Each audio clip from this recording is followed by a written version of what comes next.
It's an unpopular opinion, but this piece of wisdom gonna set you free right here. Realizing that no one can cheat on you. It's about understanding that you have no possession over nobody. Nobody belongs to you. And once you realize this will simply set you free. We as humans be choosing bondage. We be choosing slavery because we don't realize that we have a choice of our own freedom and our own awareness of realizing that, dang, man, nobody belongs to me. So let me set them free. But a lot of people don't want to hear this. I know, man. This is when you got to stop taking things so personal. Stop feeling like you have ownership and control over somebody else's well-being and someone else's life decisions. If they want to do what they want to do, it has nothing to do with you. They did not cheat on you. They cheated on themselves. They have no loyalty to themselves. Stop making everything about you.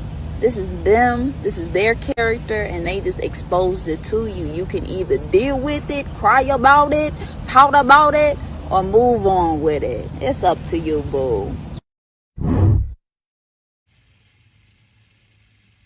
If that wasn't a word, I don't know what is. But because everything is so deep, I want to elaborate further. First thing sis said was, can't nobody cheat on you. Me personally, in my perspective, I would say that that's false. Can a person make an agreement and not uphold that agreement? Yes. That is classified as cheating when you are in a romantic agreement with another person or multiple persons. But I don't think that's what she's talking about here. I think what she's talking about is power. A lot of times when we enter into relationships and this person says, will you be mine? And they say, oh yes, I'll be yours from now until forever. We take that to mean we have power.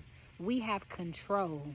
We can dictate the movements of another person. We get to set boundaries and say, this is who you're allowed to be. This is not who you're not allowed to be. And what she's saying is that does not exist.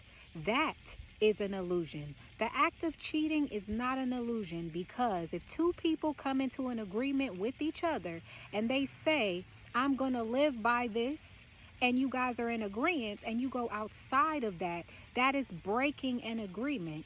And in this case, it's related to romantic relationships, so it's classified as cheating. But what we're talking about is the power of it all. A lot of times when someone cheats on you, you blame yourself first. And she's right. You can't make this about you. Not everything is about you. When it comes to everything else in life, we know when a person is angry and they're flipping tables over, that is a display of how they feel inside. When someone curses you out or they display themselves in poor character, we know that that's stemming from something that's going on with them.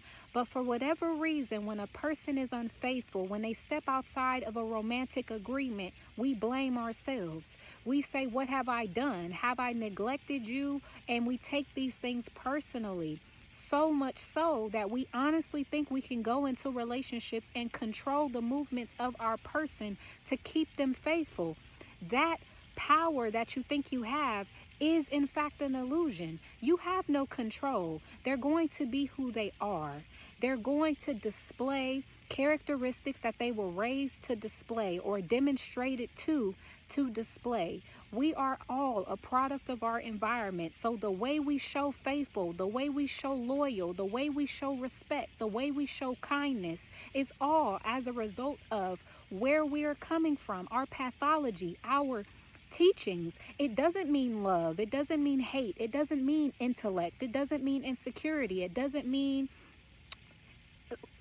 ignorance. It doesn't mean any of those things other than this is what you have been exposed to and this is what you've been taught. So you can't make it about you. You can't make it personal that they have chosen, or they are acting in a way that's unbecoming and in some way it has a connection with you. No, they feel a particular way. They want to express how they feel as a result of this feeling they have going on inside. The only thing they can do is resort to the tools they have in their toolbox. They can't resort to anything else. They can only use what they know. It has nothing to do with you on so many levels. What does have something to do with you, though, is the fact that you think you have power. You being in a relationship, a commitment, a marriage, does not mean that the person you chose is mature. It doesn't mean that they've grown in every aspect of their life. Do you actually understand how each individual is an onion? This person can be intellectual, but then they lack when it comes to insecurity, or they have a lot of self-confidence, but they lack when it comes to intellectual conversation. We all excel in one place and we need to work on a different place. That shows and rings true in relationships just alike. Everything is not about you, beloved. Just because your partner is displaying bad behavior does not mean it's as a result of something you have done. Don't get me wrong. You may be a contributing factor, but how they respond is a reflection of them. Peace.